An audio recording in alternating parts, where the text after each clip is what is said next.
ایک دفعہ کا ذکر ہے، ایک گاؤں میں ایک شخص رہتا تھا۔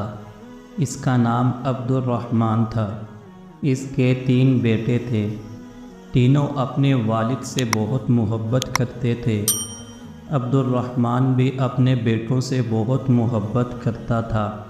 ایک مرتبہ عبد الرحمن نے اپنے تینوں بیٹوں کو بلایا اور ان کو ایک ایک سیب دیا اور کہا کہ اس سیب کو ایسی جگہ جا کر کھاؤ جہاں تمہیں کوئی نہ دیکھ رہا ہو۔ جو ایسا کرنے میں کامیاب ہوا میں اسے انعام دوں گا۔ تینوں بیٹے والد کی دعائیں لے کر گھر سے نکل گئے۔ دوسرے دن عبد الرحمن نے پھر بیٹوں کو بلایا اور باری باری سب سے پوچھا۔ سب سے پہلے بڑے بیٹے عبداللہ سے پوچھا کہ تم اس کو ایسی جگہ کھانے میں کامیاب ہوگے جہاں تمہیں کوئی نہ دیکھ رہا ہو۔ عبداللہ نے جواب دیا، الحمدللہ ابا جان، میں نے وہ سیب ایک درخت کے پیچھے جا کر کھایا، وہاں مجھے کوئی نہیں دیکھ رہا تھا۔ پھر عبد الرحمن نے اپنے دوسرے بیٹے سے پوچھا، یوسف تم بتاؤ تم نے کیا کیا؟ یوسف نے کہا، ابا جان، میں نے وہ سیب کمرے میں بند ہو کر اندھیرا کر کے کھایا اور مجھے یقین ہے کہ وہاں مجھے کسی نے نہیں دیکھا۔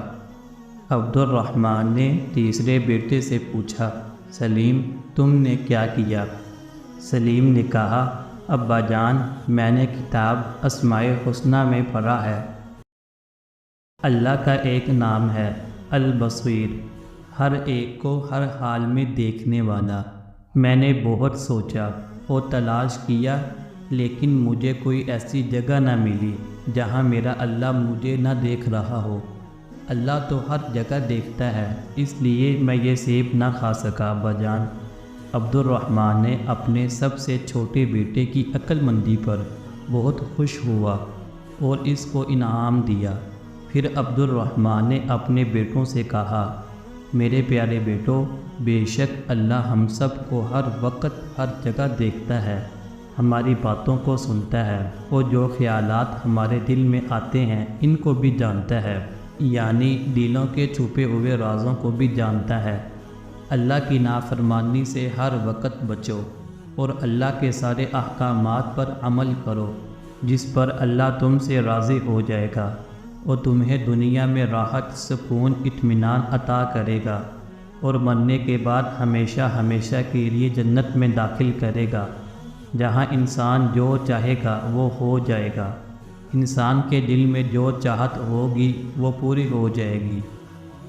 جنت میں ہم ایک پرندہ دیکھیں گے، اس کے کھانے کا جی چاہے گا تو فوراً بن کر پلیٹ میں آ جائے گا، پھر اس کی ہڈیوں پر اللہ دوبارہ گوشت اس کے اوپر اگا دے گا تو وہ پہلے جیسا ہی ہو جائے گا، تو وہاں جنت میں مزے ہی مزے ہوں گے۔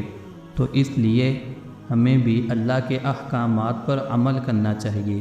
اگر آپ کو یہ ویڈیو اچھی لگی تو ہمارے چینل کو سبسکرائب کریں۔ تو میں ملتا ہوں آپ کو ایسی ہی کسی نیکسٹ ویڈیو میں۔ خدا حافظ۔